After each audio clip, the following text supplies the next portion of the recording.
Oh, to have Ben's karma. That's what we should ask for. I should become a school bus driver. Pick everyone up. There you go, Ben. The big bus. Oh, yes. So thank you. So thank you, everyone, for your patience. So yeah, how are people doing? Hi, Jennifer. How are people doing? Anything coming up? I've gotten some interesting emails and calls from some people about breakthroughs and obstacles they never imagined possible and so forth. But in general, how are people doing? Yeah? You got an email from me. Oh, yes. Trying to actually feel like I was seeing my teacher in the room with me and picturing myself in the room, looking at the whole thing. Mm-hmm. And actually wanting to see it, and your advice was to try to feel it first. Right. I think that'll help a lot. Cool. To get the sense of what that's supposed to feel like. Mm-hmm. To be able to lead to more of a vision. Yeah, absolutely.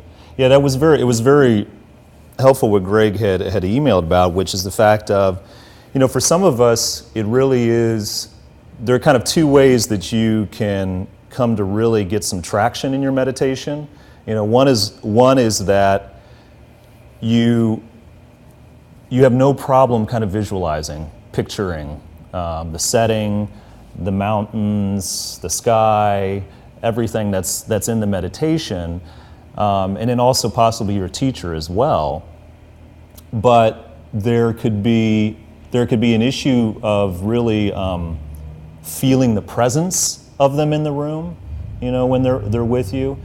And then conversely, for some people, it's the visualization part can be the struggle. That can be the obstacle. It's just being able to really clearly see that setting, to really clearly see this person sitting in front of you, knee to knee. But what's most important about it is that in both, whether you're coming in with a strong visualization or you're coming in with a sense of the setting, a sense of the situation, given what the meditation has, that you're in this kind of natural setting and you have this amazing light flowing into the room that you're sitting in, it's paramount just to feel it. Just to feel a sense of that. That in the highest teachings, when you go through, there are 18 courses that are taught here that can take, some have taken 10 years to get through those courses. You can go through that entire track and ultimately you get to a place where you can quote all these lists, these lists that we've started to give here in the course, and you can quote 1,000 of these lists and so forth. But then it comes down to, do you really feel it? Do you feel lighter? Do you feel this kind of sense of goodness and bliss kind of flowing through you all the time? Are you looking around the world and you feel good about everything that you're experiencing? That ultimately is what this is all about. I mean, you can take Raiders of the Lost Ark away and discard that and every other single list that we might talk about here. But if you're sitting at home, you're sitting in your office, wherever it might be, and you have this feeling of goodness kind of flowing from your heart and your mind, then that's exactly what you want to build. That's what you want to accumulate. And so it was really great when you asked that question, because it can be a struggle, particularly at the beginning, and even if you've been practicing for years and years, particularly with something like this, because this is so beautiful in its simplicity. This meditation, in a way, the structure is pretty clear and defined, and you can do this. I mean, maybe some of you have experienced this already, but like throughout the course of a week, if you were doing it twice a day, that you could find yourself, maybe you've gotten a little bored, with it. Maybe there's just not much feeling that you're getting from the experience. And that's exactly what you want to track on, and keep building upon that. The fact of, oh, I felt something there.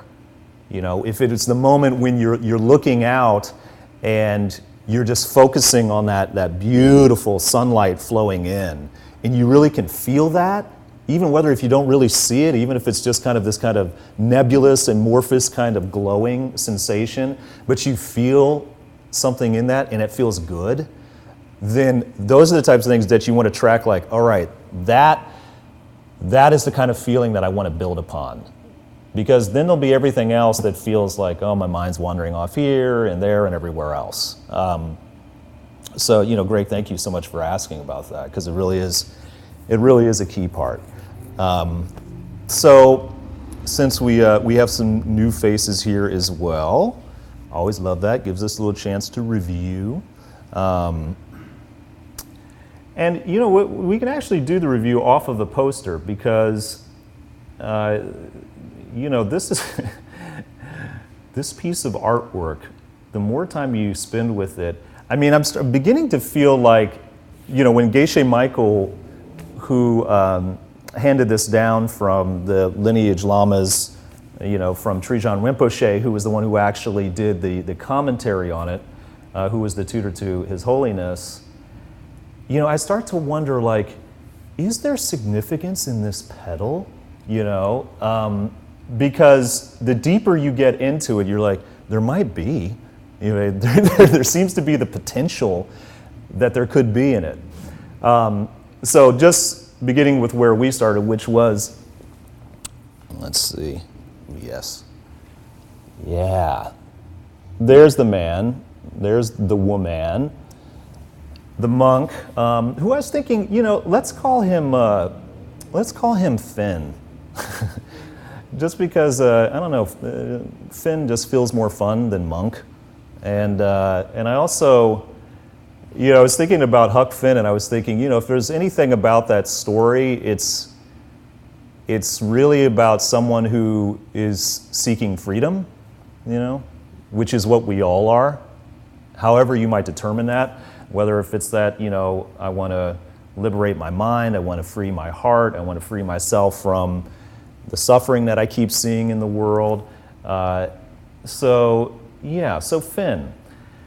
So Finn is there, and, arms open wide. He's ready, willing, and able to take this journey to enlightenment. And what he's looking ahead at is that rampaging elephant, which is his mind, which is our mind.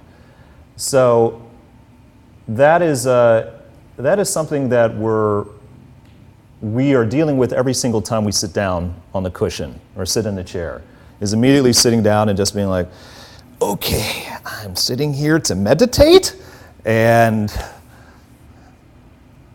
literally like 5 million things just occurred. I'm a little bit hot. The seat's kind of a little crooked actually right now. I feel a little itch over here. I mean, it just keeps going like that, like in nanoseconds. And that's the elephant. That's the elephant right there. It's where you think about the saying that the elephant in the room kind of takes on a whole different meaning now when you think about that, like the elephant that's going on inside of your mind. So the first level of meditation is referred to as placing the mind on the object. So it's placing your mind on the object, and the object that we've chosen here is to use the object of a teacher. And this is something that some other people were also inquiring about, that we're having some struggles really kind of identifying someone in their lives that they see in that manner. And what's great is if you are choosing to identify someone who is in your life right now, there's no question that can be more powerful for you. Obviously, there are tens of thousands of people across the world that have taken His Holiness as their teacher. I mean, that's who they visualize in the meditation, and that is an extremely powerful object to place your mind on because of how virtuous you perceive this person to be. Same way if you choose the Pope, same way if you choose your mom or your dad or something of that nature. The bottom line is that if you do place it on someone who really is in your life, then that teacher can really get up in your face some of the time and teach you a little bit more directly. And that's, if you want to move a bit quicker to realizing these goals, of a happy life, then that can be very useful if it is someone that you do know. And so it's one of the aspects that we've seen that's been proven by so many people of that. Yeah, I originally started with Gandhi, and that worked for a while, but then they weren't feeling that anymore, and then they ended up choosing their wife, and man, things started happening then. Things started really, the meditations and their practice started really gaining some ground. And that could be the case for you as well, depending on who you've chosen. So that's the object that we're placing the mind on. And truth be told is that, I'm sure as all of us have experienced in any kind of meditation practice, the mind is much more off the object than on the object. And simply be okay with that. Accept that. If that's happening, if you're sitting there and you're just perpetually, as Geshe Michael said, if you, within a 5-minute meditation, have one single moment of clearly and vibrantly seeing your teacher, then you're on the map. Then you're at the first level. But for many of us, that might not be happening. It might not be happening. Just when we think that, I think I saw him or her, lunch came into mind, and that's okay. The key to that is that you don't build up affliction about the fact that that's happening, because it's very natural, and there's a tremendous amount of what we would call karma or seeds or impressions in your mind that have not been focused in this way before. You've got so much other previous causes from your life of where it's like, why would I choose to just focus on this person? Please, can you give me a good reason for that? And that's one of the reasons when we get into what are the corrections for the meditative problems, that we use that we end up using that against itself. I was talking to someone else from the class earlier this week, or last week, because it's great, because there were a lot of people. It was really wonderful, kind of checked in and taken off early for the holiday weekend and so forth. But it's really wonderful to see everybody really engaging their practice. And he basically was saying that before he ever even started meditating, it's like he's seeing his mind, like more thoughts coming up in his mind when he sits down to meditate. It's like, I don't even think my mind was this scattered before, and what's up with that? It's just the fact I've thought, like, this is meditation, and I thought, I'd sit down and actually be able to still my mind more. And the truth of the matter is all of what that is about is the fact that you're becoming more aware of these thoughts. It's as simple as that, really. You're sitting down, it's like, okay, I wasn't so aware of how scattered my mind was, how scattered my thoughts were before. And that's part of the acceptance level that we really need to have with ourselves. Because, it's going to take the time that it takes. That being said, there are problems. There are problems with this practice, and we started to get into those as Finn is showing us by what he's holding in his hands. The first meditation problem, there were 5 that we brought up. Does anyone remember what the first problem is that we run into? Excellent. You got the Tibetan too, lelo, laziness. Yeah, that for some people almost say like, I don't even care about the other problems. That one is good enough for me. Like that's the one I just, yes, okay. I realize there's more to deal with, but that's central. And luckily, when we have this experience of that we just don't feel like it, that we don't want to meditate, and we really have good reasons why not to. We're late for the meeting, I was supposed to get in there to do this, such and such is waiting on me. It's amazing. It's amazing the reasons that we can come up with. Sometimes it's like a farce, actually. Like, I think I actually did this one time. Someone had given me some, it was almost like contraband tea. It was some loose leaf green tea from Japan. And he'd given me this whole history about like where these leaves were, grown and so forth. And I felt like, I was, getting, like the royal covenant of tea. And, but he was very specific in his instructions about preparing this tea. And I think literally there was one morning that I was sitting down. I remember saying to him, he's like, all right, you really don't want to let that steep for more than 2 minutes. If you do, it's wasted. Don't even drink it. And I think I was getting ready and I was thinking, wait a minute, how long was it? Has it been in there for more than 2 minutes? Just the steep time of tea. I was using that as a reason why to not meditate in this moment and get up and deal with the steep time of this cup of tea. That's how absurd that I can be with it, and fortunately, we've got these awesome anecdotes, awesome corrections that we can do to really quite simply deal with the problem of the laziness, dealing with not wanting to or not feeling like it. Does anyone remember there were four corrections, 4 anecdotes? Dimitri?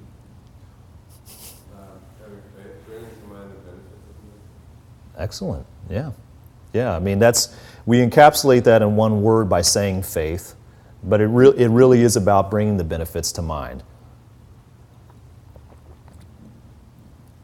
The example that we were using that Geshe Michael had brought up was about that first person we fell in love with in high school and so forth, and when we saw them, there were just like thousands of things that we thought were so cool about this person why we were thinking about them all the time. Each and every day there'd be another reason as to just what we really dug about them, and it's really useful in using that whole analogy, because we can do the exact same thing with meditation. We can sit, as we've done, and just talk about all the reasons why to do it.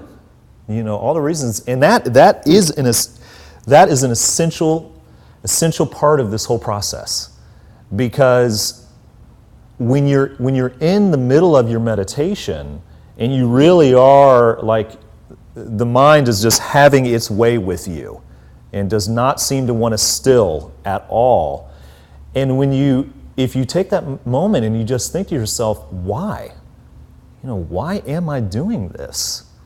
Especially in those moments where you sat down initially kind of feeling a bit of pressure time-wise, like I want to try to sneak this in, I want to get this in before I'm going on to do this very important thing, because when you have that kind of energy flowing in you, which can be it's really great to use that, to use that kind of inner pressure you've got going on, that kind of energy, to then think, oh, this is why I'm doing it. Because actually, I will be more calm about going into this situation that I'm about to go into today. Whatever the work situation might be. Or the conversation that you need to have with someone you love, or a good friend that you don't really want to have this conversation. You don't really want to get into this, but it's time that you do. And it's very powerful to think of those benefits that we went through. And the second is the desire. The desire, as simple as you want to meditate because you know what the bennies are of doing it. You've thought about the benefits, and sometimes you'll be in the middle of the meditation and you're thinking about the benefits, and it's like, okay, that's kind of bringing me back. It's kind of wrangling my mind in. Now, okay, so I do want to do this. I do want these. I do want to enjoy these benefits. That right there is your second anecdote, and that keeps wrangling you in. So now the third, of course, would just follow naturally is that, so now I need to do it. So it's the effort. So it's great because you've already got that momentum going. You're thinking about the benefits. You got the desire to attain those benefits. Now you're going to exert the effort to do it.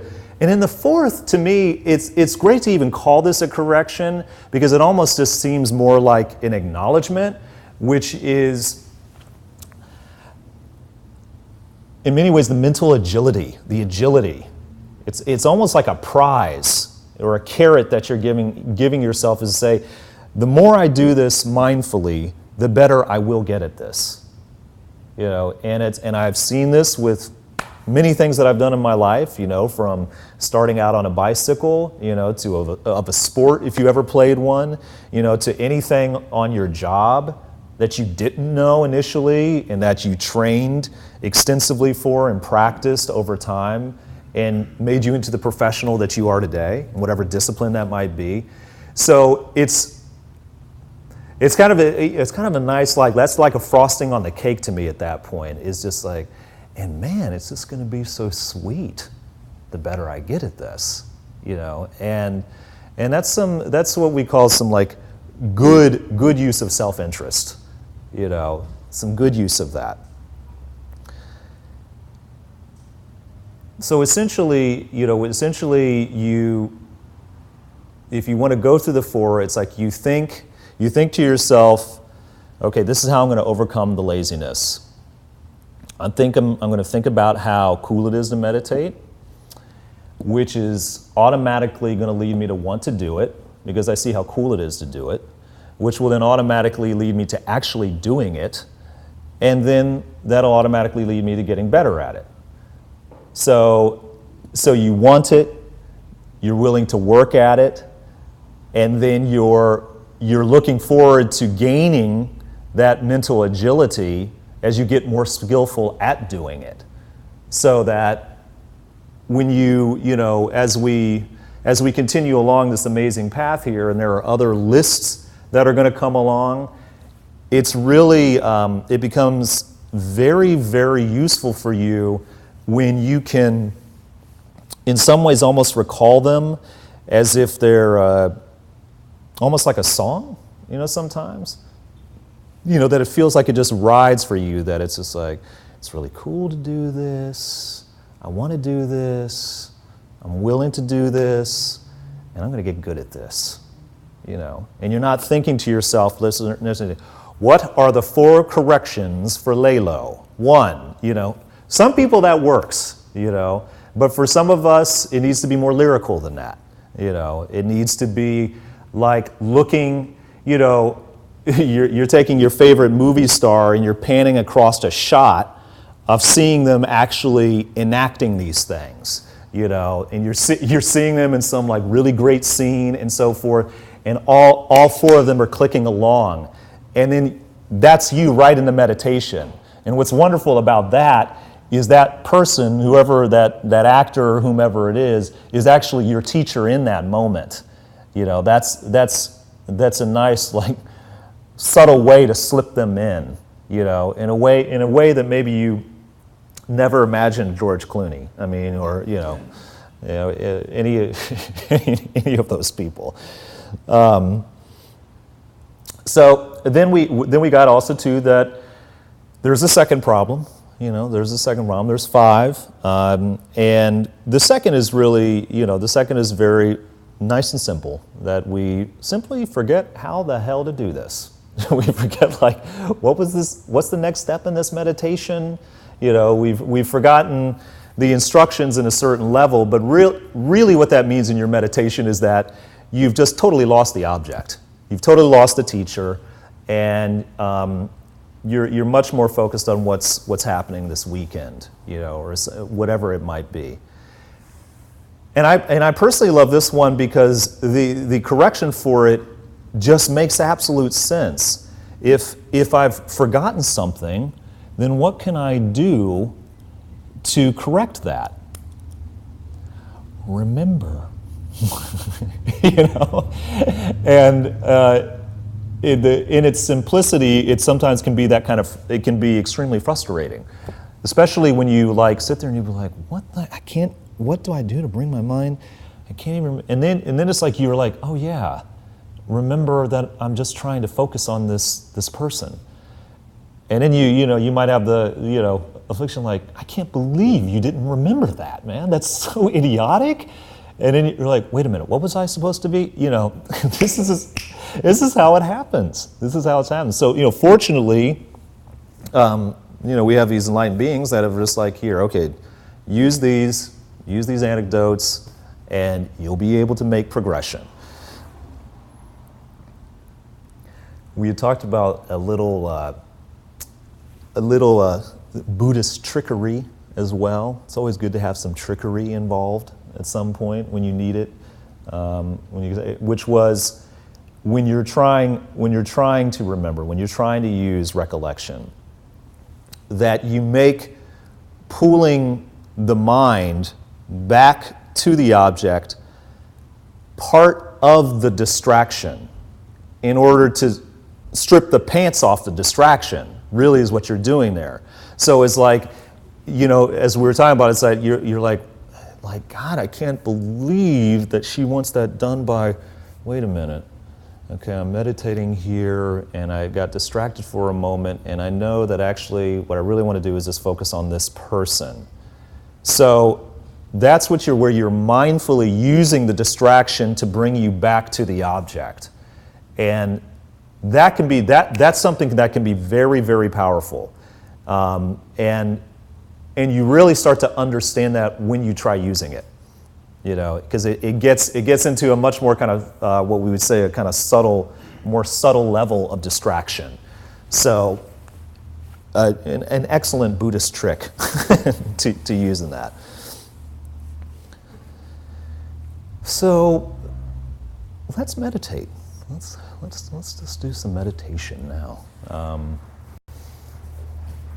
So we'll get into our posture, which is, certainly, Scott particularly use whatever's comfortable for you as well, and just flow along with us. This will be new for you and people online, but so let's close our eyes and just check in, do the 8-point check on the body, get our hands placed where it's comfortable, whether that's in your lap or on your legs. Sit up straight. We really want to have that spine as straight as possible because having a straight spine affects your breath, and you really want to be very comfortable with your breath. So we can either push down with our butt or imagine that little string pulling from the top of your head. Straightens you out nice and clean. See that your chin is nice and level. That keeps your head not tilted too far up or too far down. Roll your shoulders back once and let them rest. And let your lips and mouth just rest in their natural position. Keep your mouth closed and your tongue up against the top of the palate, right behind the 2 front teeth. And relax your face. Just let the tension fall out of your forehead or around your eyes or around your mouth.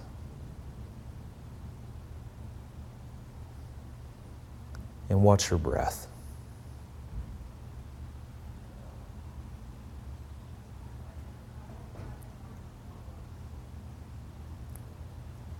Post your little lookout or guardian at the top or bottom of the openings to your nose. He or she is just going to watch your breath coming in and out.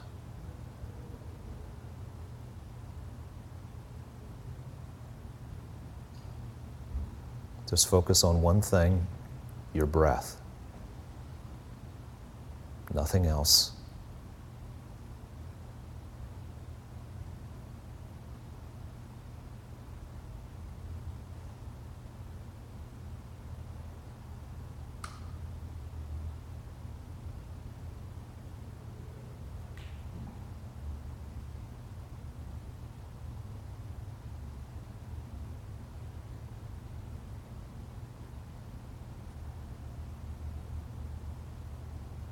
Bring to mind that retreat cabin or house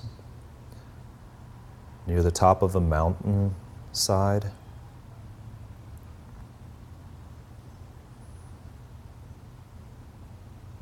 You're sitting in one room in that house with tall windows. And the room is glowing with that tangerine color of sunset.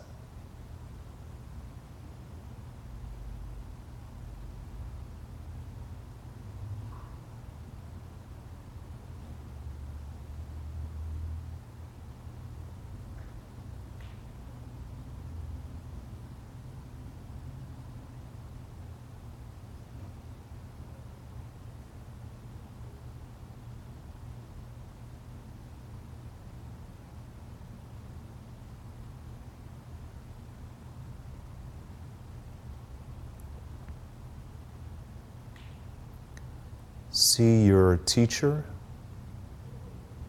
this person that you respect so much, that you admire for their goodness, sitting across from you. Your knees almost touching. Gaze upon their face. They're looking at you with absolute love.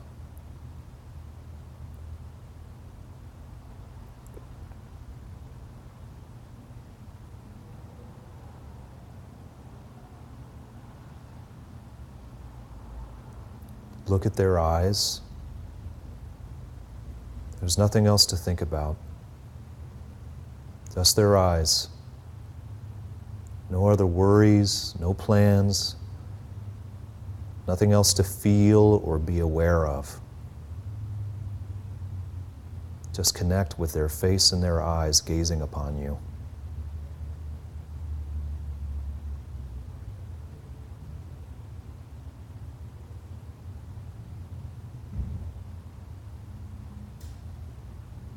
Stay there, just there.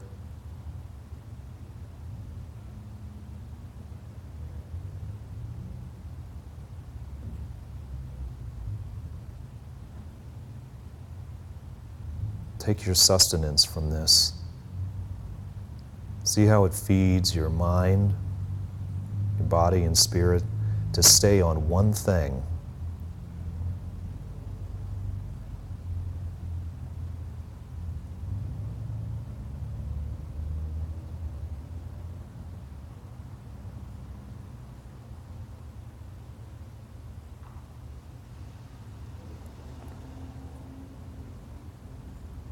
Feel comfort and relief that you can stay on one thing. You don't have to worry about anything else, just be there.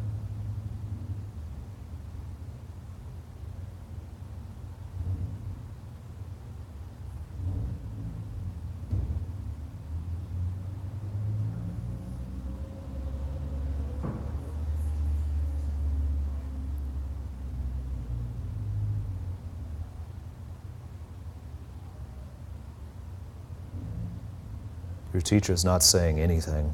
You're just looking at each other. Just be content to be there. That contentment will make you a different person.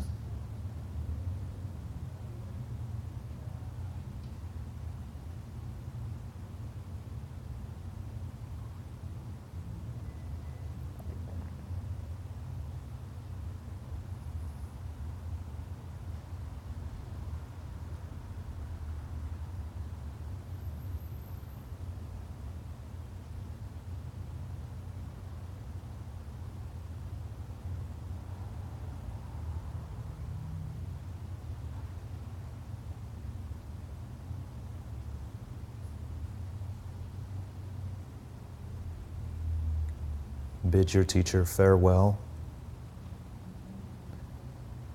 Come back to this room. You can open your eyes.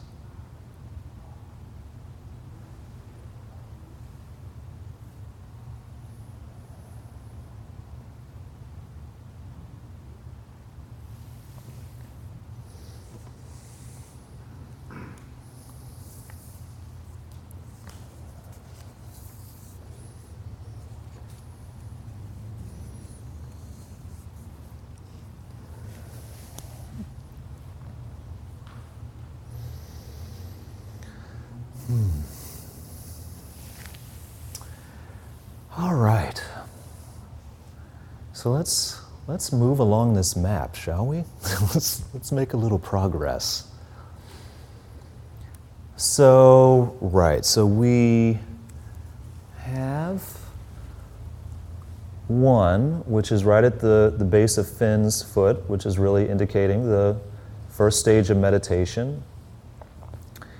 And then we have two, which is right here, which is pointing to the what's in Finn's left hand, which is the iron chain with a hook.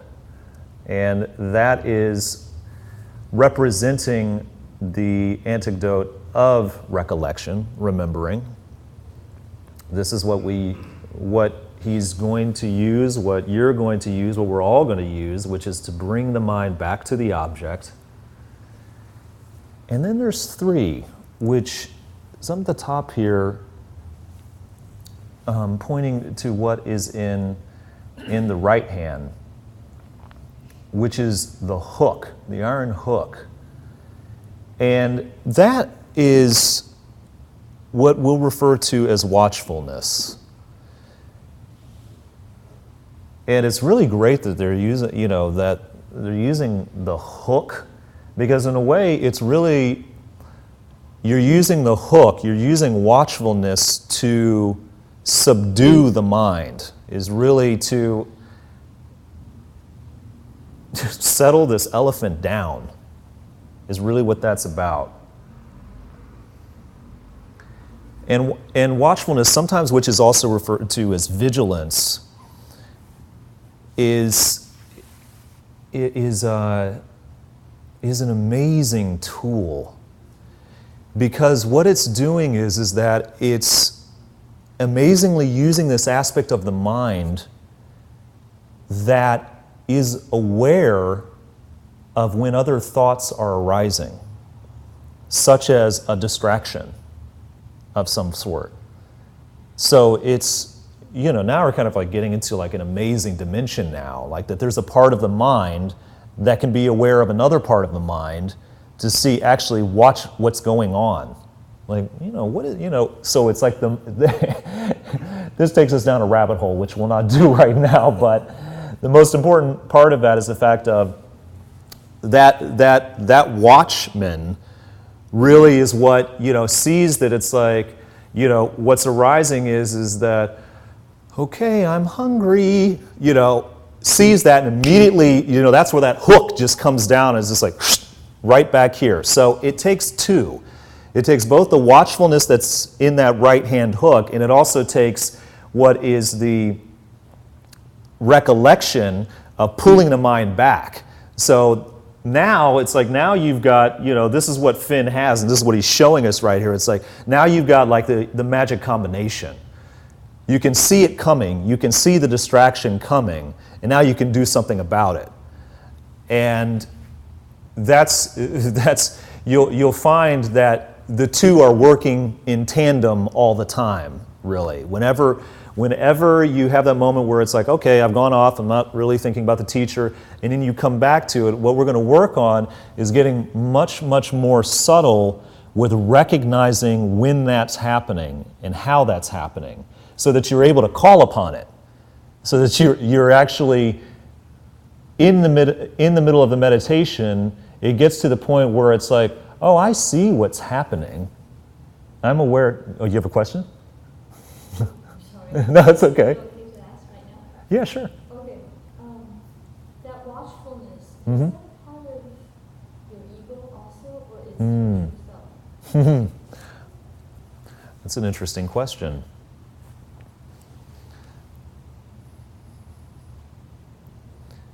In some ways, I could see how you would actually say it is a positive use of the ego. Because when we've talked about that, initially about how we're going to use the ego, since the ego seems to be calling a lot of the shots most of the time, that we're going to use that aspect of our mind with focusing that ego on a teacher. In that same regard, you could say that this is actually using the ego in that kind of positive way, that the watchfulness is that. Who is using that ego? Well, that is even, yeah, now you're getting to the root of the issue. Well, who is that gets into the realm of, who are you? Who is the mind? And that's part of the reason why we've chosen to use this person that we admire and respect so much, or that we regard in a virtuous way. They say that it's really good to choose someone who you find very attractive and virtuous.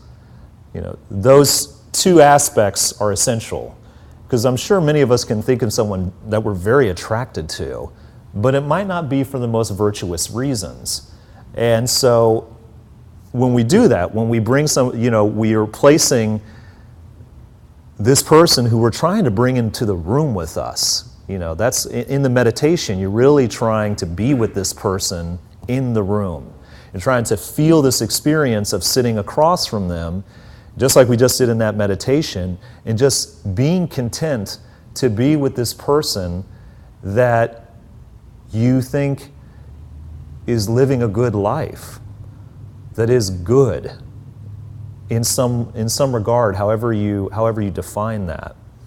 So, who is focusing on that is exactly what you don't have to worry about, because you're placing your focus on that person, whoever that teacher is for you. So and we can talk further about that, but that's kind of that's one of the main drives of it, is that you're not needing to think about to yourself in the moment of like, where is this watchful aspect of my mind coming from? It's the matter of that you're exerting that power in the moment. So it's like forgetting yourself. Once you forget yourself, that thing just comes out automatically. Well, it can. I mean, in many ways, you are letting go of your kind of everyday conception of yourself. Which is so beautiful about meditation, is that when you're engaged in that practice, is that you don't want to be making it seem like this kind of everyday activity the same way you would in the sense of, oh, this is Jennifer brushing her teeth. You're specifically letting go of that everyday conception of how you are in each and every moment. and focusing on this person. And that's what they're also helping you do, is take your focus off of you in that way. So you don't have to think or be concerned about the fact of, who's recollecting here? Who's trying to remember this? Who's trying to watch and be aware of when these distractions arise? So isn't that the same if I just focus on my breath? I wouldn't forget myself because I'm so focused on my breath. Yeah. Right? Yeah. It's the same. Yeah, it's very similar. It's very similar. Yeah, because that's the whole gist of it, is that you're not sitting there thinking like, oh, okay, where's that breath coming from? So in fact, you're just focusing on the breath, and then from there is where you start to lead into the meditation, which is why many times we come back to the breath, if you really are not being able to stay fixed on the object, is that, we come back to that, as we talked about, because it is a perfect expression of now. It can't be anything but the present. So that brings you right back to the present, and it also calms you. It calms you to be able to, like, okay, now I can move forward with this. So, yeah, very good question though. Yeah, Geshe Michael actually says that the watchfulness is in some ways almost like a smoke detector, that it doesn't set off the alarm, that more or less that it lets you know that there is a fire. It's not the fact that it is the fire itself. It's just like, okay, there's a potential brush fire working up here of massive distraction about to happen. So, now grab that chain and bring your mind back onto the object. Now, when we look at where Finn is looking towards, you see how where the elephant, where your mind is, right beneath that here is number 4, which is really referring to the actual bend in the path. So there's 6 bends, 1, 2, 3, 4, 5, 6 up at the top where you're in total bliss. And those bends are really referring to what are known as the 6 powers. So here we get another list.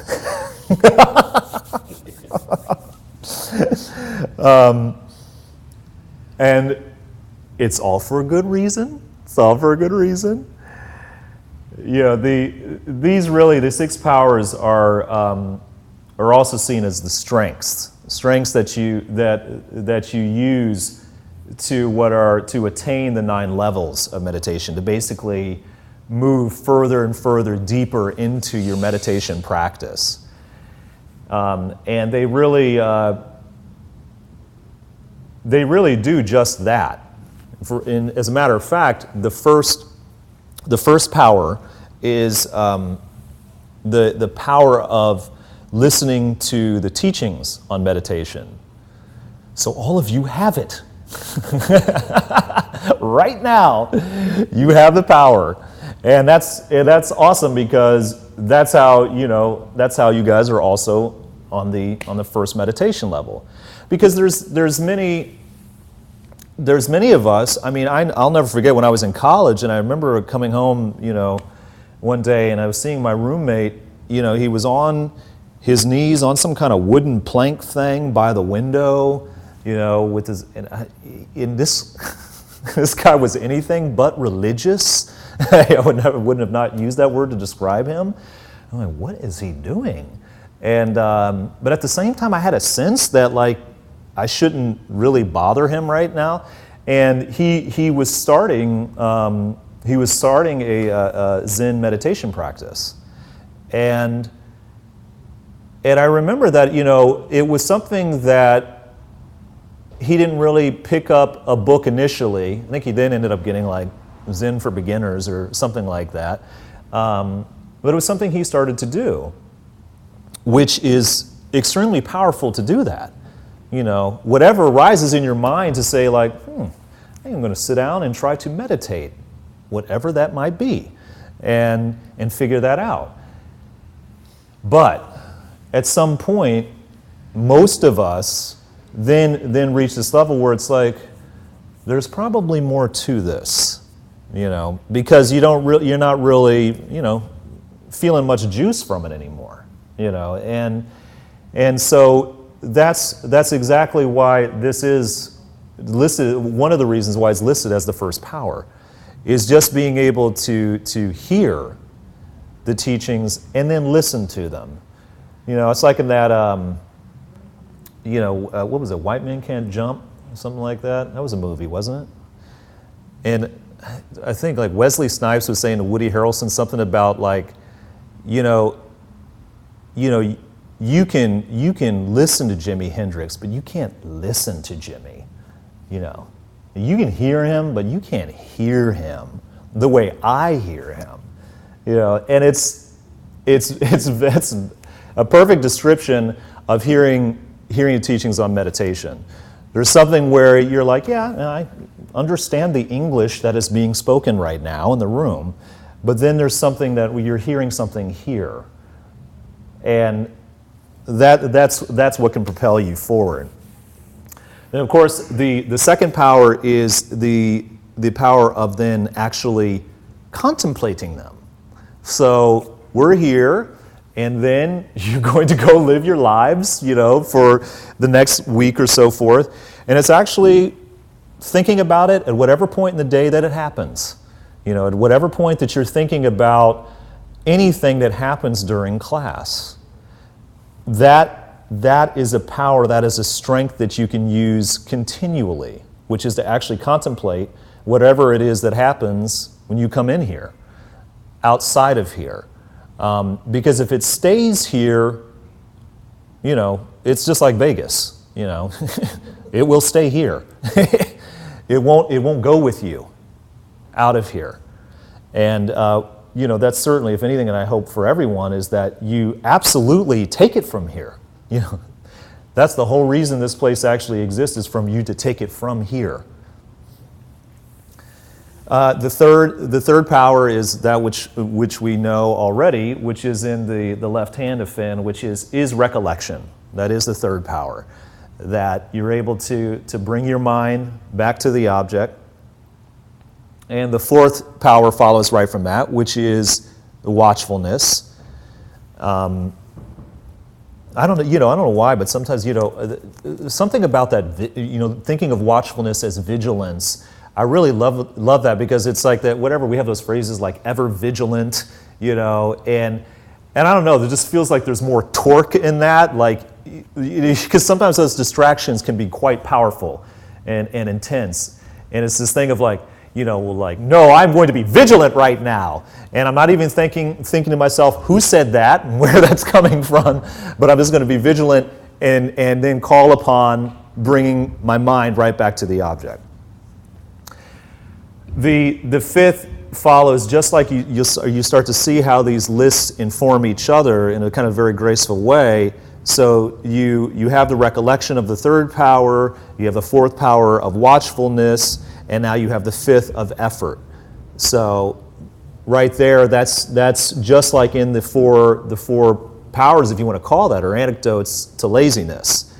You have the same there. So the fifth is effort, and then the sixth power is habituation, which essentially is just continuing your practice, continuing to meditate, continuing to try. And there is just so much that you can get out of that. I think I was mentioning that to you, Greg, as well. Just the fact of that when, there's all kinds of challenges and obstacles that are coming up, and possibly a lot of things that are not feeling good about the minutes that you spend meditating, but that you continue to say like, well, there's enough of this that I believe in and understand the benefits of, that I'm going to continue. I'm going to continue.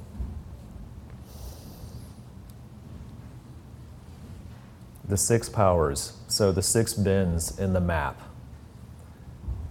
It's kind of good, you know, there's definitely some kind of Indiana Jones reason as to why the 6th bin is up there at the top, habituation. If you have a mind that's habituated to meditation, you can in some ways say that that's a mind that's in a constant state of meditation. So that would make sense for someone who's totally enlightened. That's all they are. That's all their experience is of the mind, is being in meditation. So let's keep moving along here. So yeah, we have the 4 that's underneath the elephant, and then 5, which is, you know, right above the ear, pointing to the elephant, which, I wonder, that's interesting now, I'm just thinking that he's pointing to his ear. So as we said, the number 5, the wonderful elephant is our friend, our rampaging mind, and I'm really thinking about that ear now. I almost want to do a meditation on that.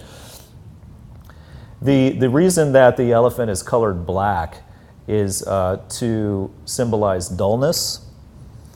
And then number 6, which is pointing to this figure, which, you know, it was just earlier today, I was like, wow, you know, that figure could be so many things, but they have said that it's a monkey, and it represents really distraction.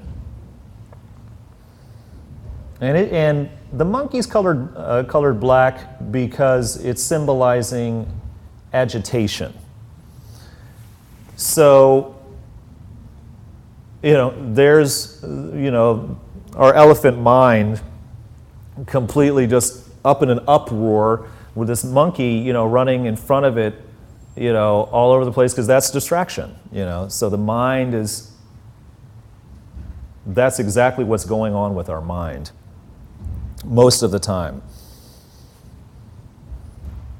And it's very clever how they've done this, because the 2 of them together really represent what is the 3rd meditation problem. So the first is laziness, the second is forgetting the instructions, and then the 3rd really is dullness and agitation.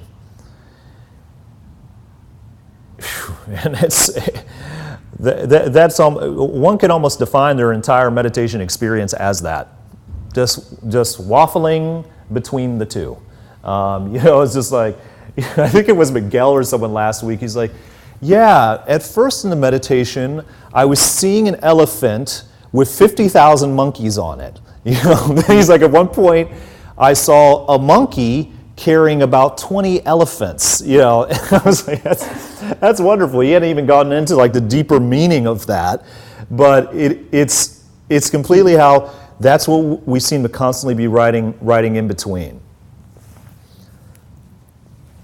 And I have to say, you know, at this point, do not lose hope. There are only 5 problems, and we're halfway through them, you know, with dullness and agitation, and with lay-low and forgetting the instructions. But it's really, it's paramount that we're able to distinguish the difference between dullness and a good single-pointed meditation, because they can seem very similar. I mean, they talk about, you know, in books such as this, you know, that have been handed down for, well, now, you know, thousands of years, that there are, you know, many high practitioners that when they got near the point of, you know, fulfilling the ultimate goal, that they came to realize that what they thought was having the supreme single-pointed meditation was an extremely subtle dull meditation. And we'll get into that as to what would actually comprise that. But it's so easy for us to be duped by the dullness, because it can feel nice and calm. I feel calm, I feel relaxed, I feel centered, and then we start to notice, sometimes in a very gross way or in a subtle way, that it's like, I really don't feel much kind of happening. Sometimes it's just as simple as that. It's just like, I don't feel like there's much kind of going on.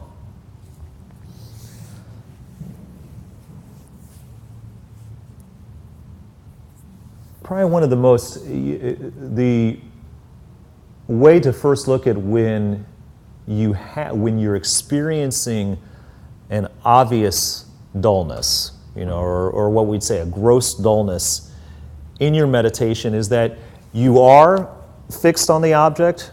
You're on the teacher, but the mind lacks clarity. It's not sharp. You don't feel what in Tibetan they'll refer to as nar. You don't feel this kind of crispness and this energy in it, and that's just an obvious, that's an obvious flag to come up in your mind of just like, I think I've experienced a little bit of some dullness right now. And this is where we get into the more discrete levels of it, which is that with the subtle dullness, you have the fixation on the object, you have clarity, but the clarity lacks intensity. So in other words, you've got a crispness to it, and you can, maybe it's a matter of fact that, like for instance in that previous meditation, you're looking at your teacher's eyes, and you can really see it very clearly, and you're just staying on their eyes. But then there is that lack of intensity that you're feeling, or I should say that you're not feeling. Because the truth of the matter is, when the clarity is fixed, there is a sharpness. It's not only that, the clarity is firm, and it's also distinct. And it's, I think there's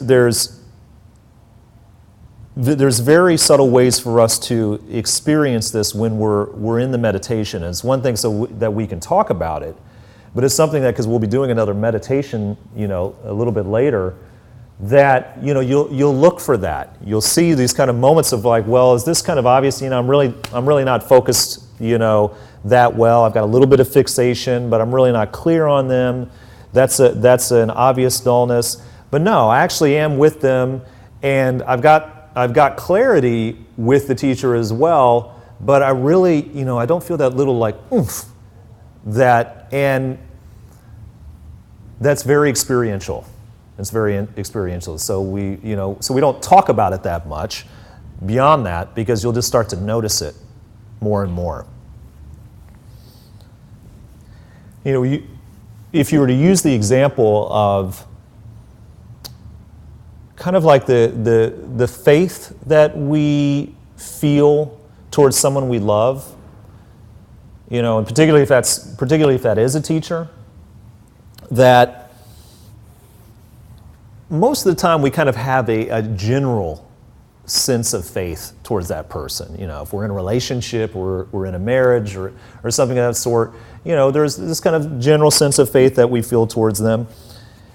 But then there are those times where we have our feelings are heightened in terms of our faith towards them, and that feeling of your faith that you feel towards that person you love, when the feelings are somewhat heightened, they have this kind of intensity and power to them. And that's really when we're talking about kind of the difference between these two feelings, between the mind that is meditating with fixation and clarity and this intensity. That's really kind of similar to what we're talking about, the experiences of it. So if you've ever been involved in a relationship or something, and you've had those moments of like, oh yeah, the moments where I've felt this intensity of feeling of love for this person, and in that is this kind of very powerful faith that you're also feeling at that same time. That's exactly what you're looking for in your meditation as well. And sometimes that can seem a little bit, that might seem like a high bar. Like, yes, I remember the first time I fell in love with them. Like, that's what you're recalling. You're like, okay, I don't know if I'm going to shoot that high for this in this meditation with the teacher. But that gets you into the realm of feeling what that might be like. So that once you start to get a taste of it, then that's what you want. They're like, oh, there it is. Like, I'm feeling this pull into them. And that's exactly what you want to nurture. You just want to keep nurturing that. All right. Why don't we take a little break? Take a little break. And we'll come back, do another meditation.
This monkey. So, yes, he represents distraction, but the black coloring stands for agitation. And the reason for that is because agitation really is described as a type of distraction being drawn towards what would be a pleasurable object, such as an Oreo cookie, which seems quite pleasurable right now, or sex, movies, entertainment, making plans for any of the above, can be seen as pleasurable, and so forth. But it's something that we don't need to get into like so much of the definition of this, like, well, okay, is that really desirable? When something like feels good, it's like, wow, something smells good, or it's like, I'm really looking forward to that show tomorrow night, or something like that. So that seems very clear cut. But now when we think about being drawn to something that's not so pleasurable, that's maybe downright, unpleasant, then that's really labeled as distraction. That really is a distraction, and that also includes being drawn to something that is actually a virtuous object, whether it be a person or like doing something good for someone. You're thinking about a project that you're working on that's, with a homeless shelter and so forth. This is a wonderful thing to think about. But this is crucial. In your meditation, this virtuous thought that you have, you actually make that destructive because you are choosing not to focus on the object that you initially chose to focus on. And remember, that's what meditation is about. One object, one thing. So when you sit down and you're doing this particular meditation that we're doing, and it's really the teacher that you're focusing on, and in your mind does go to a moment, to the work that you have to do at the homeless shelter. The truth of the matter is, in that moment, you're taking yourself off the object, even though that is a virtuous thing. So, and that's very important for us in terms of, I know I've done that myself. Many times, we do a lot here at the center, so I'll be thinking, I'm like, okay, we got that program there, and I got to get that LA yoga ad, and this is good that I'm thinking about this right now. This is all stuff from Mahasuka, and that is something that it's just as big a fault. It's just as big a fault if I was thinking about the Oreo cookie, and we always got to come back to that. Meditation is one thing, the mind on one thing. So I've chosen that it's going to be on the teacher in this particular meditation, and that's it. The agitation gets singled out here specifically because that's what we're doing the majority of the time. We're actually, truth be told, we're actually, kind of makes sense, right? That we would like build up the karma that we would be thinking about things that we want to do. It's in terms, especially when you get yourself, into this really, what is sometimes thought of as a pleasurable experience called meditating. You sit down, you focus on your breath, you're feeling nice and calm and so forth. So it's almost like the mind feels ripe to just like, oh yeah, this is great. The weather's going to be good this weekend, and man, you feel, that was a good yoga class this morning, and so forth. And it's like that right there is that little black chimpanzee running wild and just like swinging from the vines like, I've got you now. Your mind will not stay on that teacher ever. And that's immediately, the moment that you notice that, that's where that watchfulness comes up, and you're taking the chain and the hook and everything else to just bring it right back to the teacher. And if it is something that seems like is not so frequent, then put that on the benefits list. add that to your list, because that's huge. Because for most of us, that's happening 95% of the time, that we're thinking about the pleasurable, you know. So it's just another benefit to check off. And I want to talk more here about this watchfulness, about this hook, you know, in your right hand, in Finn's right hand, because it really is this kind of lookout that is in a constant state of readiness. I mean, that's to me is like that is the power of the watchfulness, is that aspect of your mind is always good to go. That's not going to drain. It's just what gets drained are the causes that you have in place to believe that you can use that it's there for you. I mean, that's often what it is just that we don't think about it. We don't think about, oh, yeah, actually I can be aware of the thoughts that are arising in my mind. You know, because quite honestly, no one ever said that to me before. You know, that I actually have the ability to do that. So it becomes even more important when you get into the subtle dullness and the subtle agitation. Because most of the time, our thoughts are appearing in a kind of primary field of awareness. I mean, that's, you know, most of what we're engaged in right now, and the realization of being in this room and this discussion happening and so forth. That's happening primarily, you know, in this main field of awareness. So you can notice yourself if it's like, wait a minute, what was that he just said? You know, like that kind of moment of a drop or something like that. That you would really label as obvious, you know, that's an obvious distraction. But when you get into the subtle dullness and the subtle agitation, that really falls beneath that main field of awareness, which is why the watchfulness becomes so essential as a tool for us in that moment, because it's not even though you can use that recollection, remember what it is that, like, oh, well, yeah, I came here tonight because I actually, you know, I wanted to focus on this class. I wanted to focus what's going to happen here. You know, you could like not even get to that and still stay with what you're going to eat after this class for, you know, easily 2-3 minutes. You know, and that's where the subtle dullness or agitation that might be making that occur, that's where you can use that watchfulness that brings you into that. It's like it drops down below your main field of awareness and it's working on a more subconscious level, thankfully, quite honestly.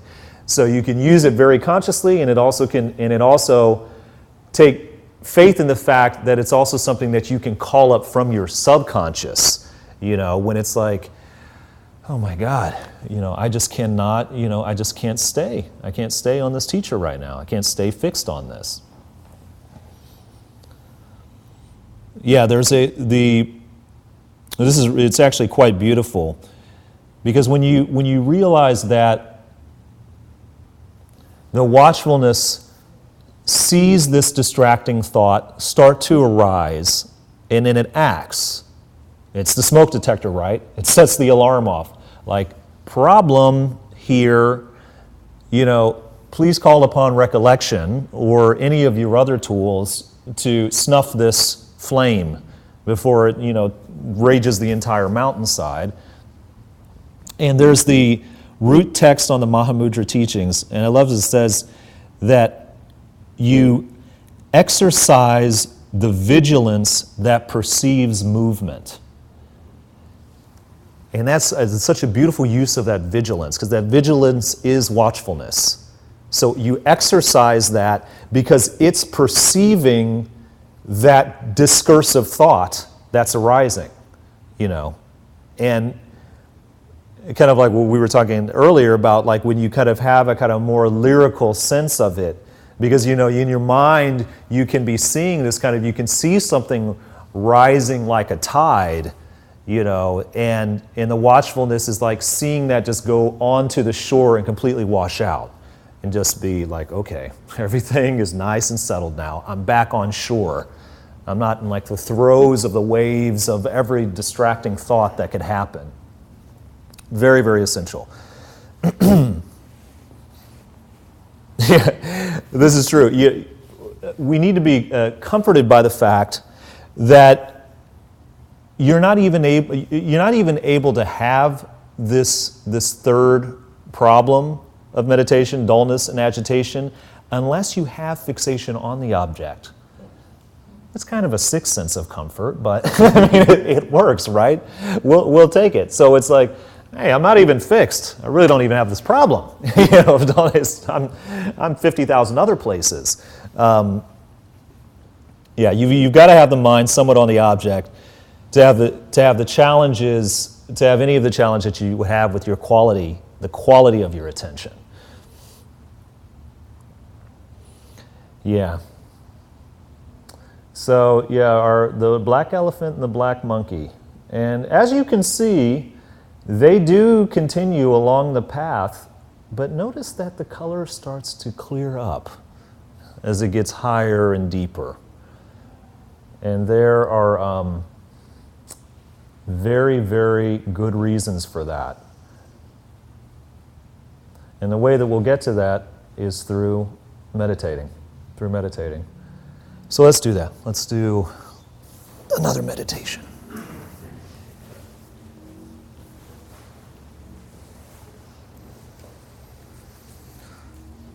So assume your awesome posture.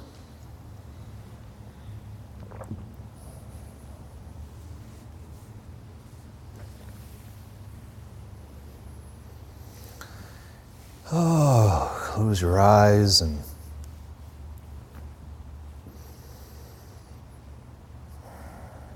really relax your face, especially pay attention to, that your jaw is loose, that you're not holding any tension in your jaw, but that your mouth does remain closed. Let's keep it natural. Let it fall where it naturally would.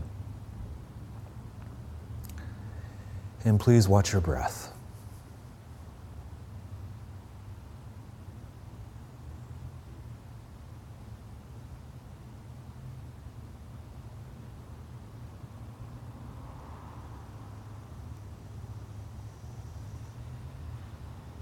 Just a single object, your breath. That's the only thing that exists in the world right now.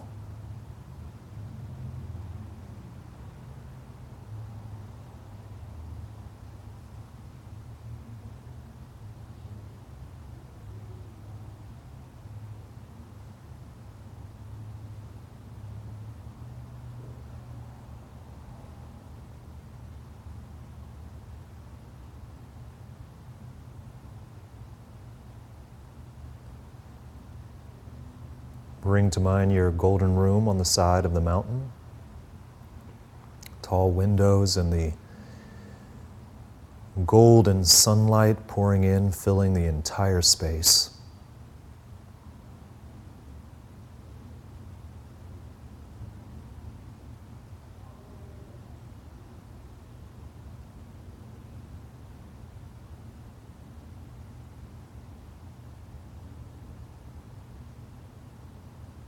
Outside the window, you can see deep blue sky and mountains across a valley.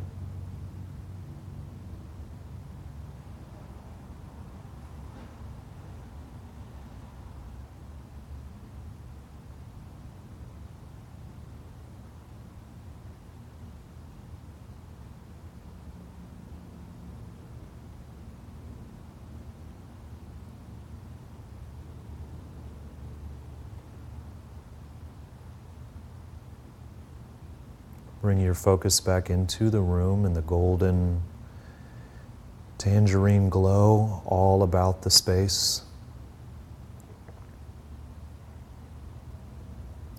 teacher is sitting in front of you, facing you.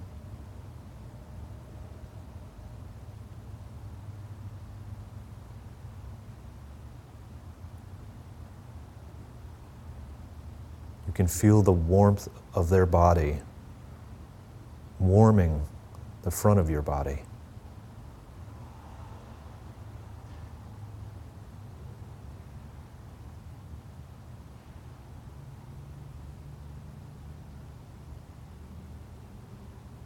You look into each other's eyes.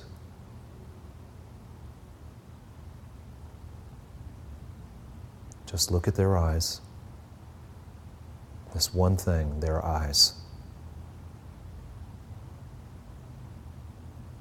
No other thoughts, just that.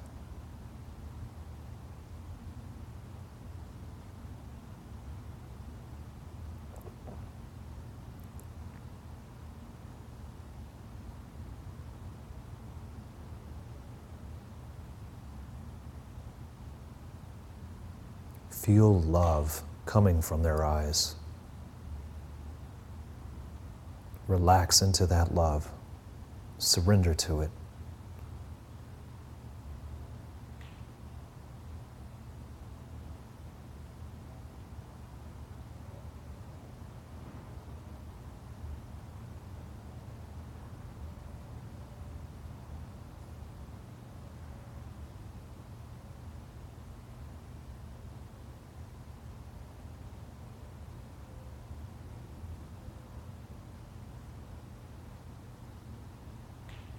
No movement, no talking, just contentment with the silence. And take that in as sustenance.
Start to relax your focus.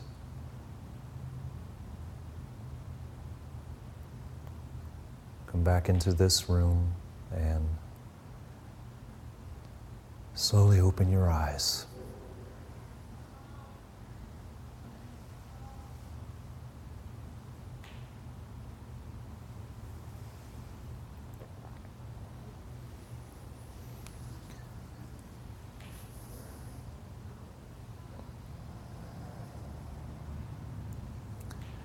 And one of the aspects that I so much love about this path is that you can create the church or the temple or the synagogue experience right within your own home. And you don't necessarily need an intermediary of some sort in order to practice. You can set up, your own altar. You can do your own rituals, your own practices right there. You don't have to go somewhere. On top of that, you can also do them elsewhere. You can meditate. It is possible to meditate in a corporate building. It's amazing how you can slip in like one of those conference rooms when you know it's not booked. you know, and sit there for 5 minutes.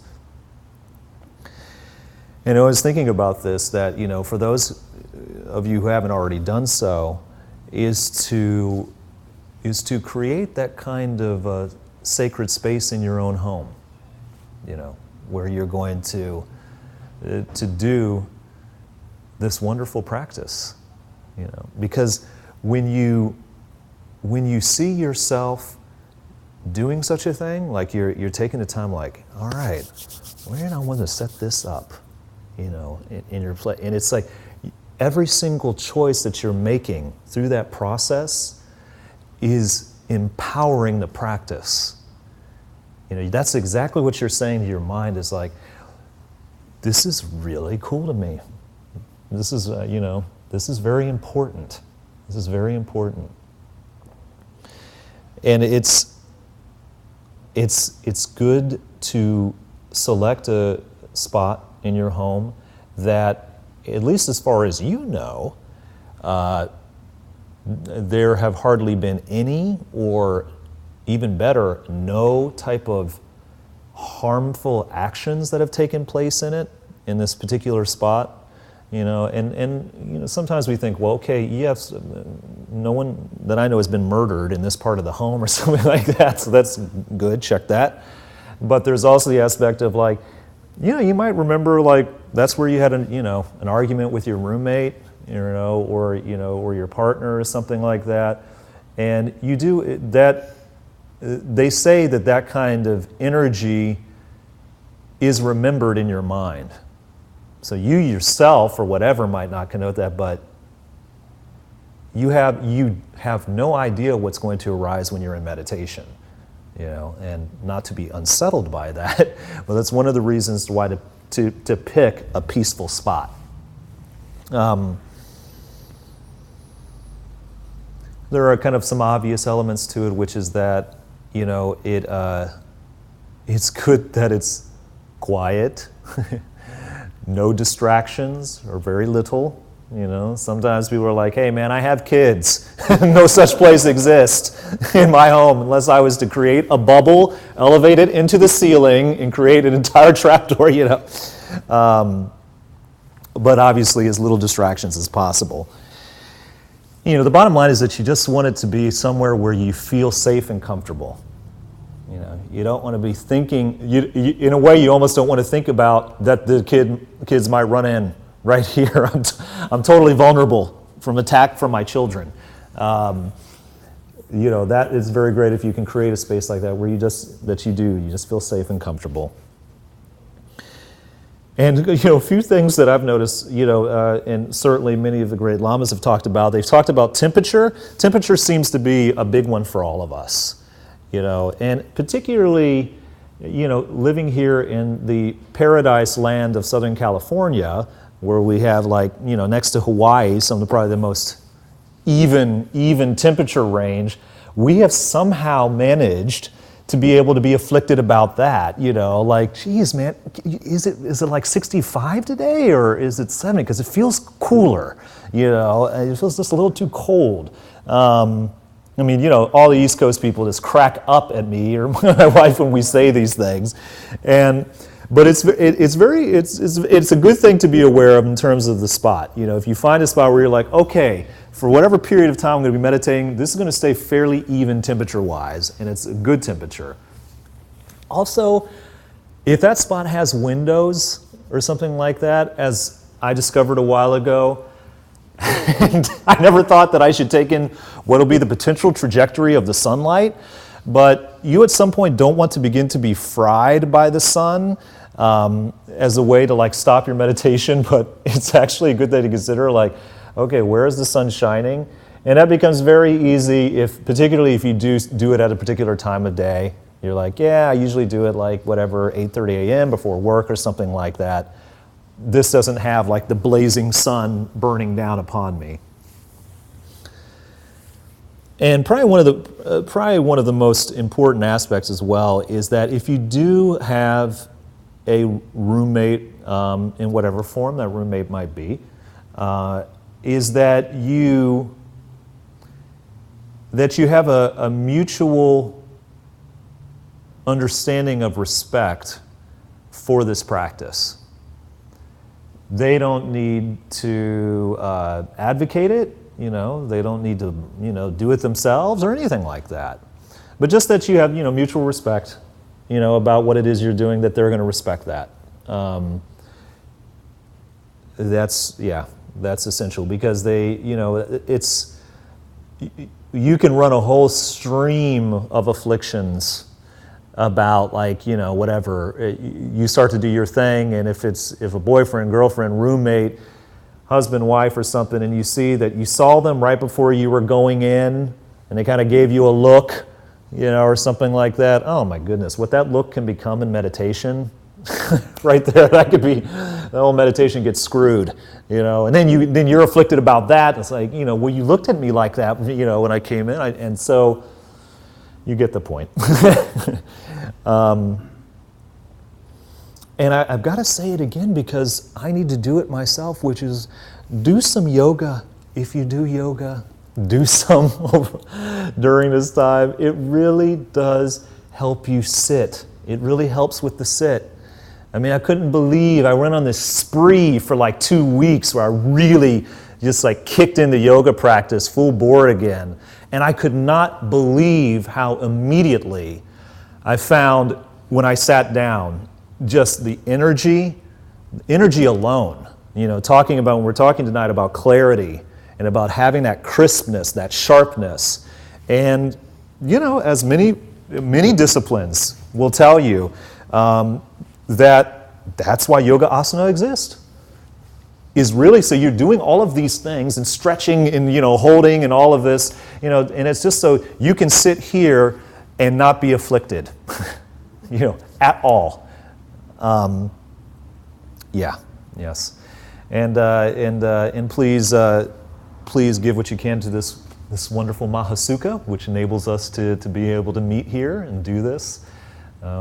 It is quite a blessing. So keep meditating. Enjoy the week. Certainly email me, and if you guys don't have my email, just come and ask if anything comes up, and we'll keep moving further on up. We're going to get there. Eventually, we will. So thank you very much, everyone.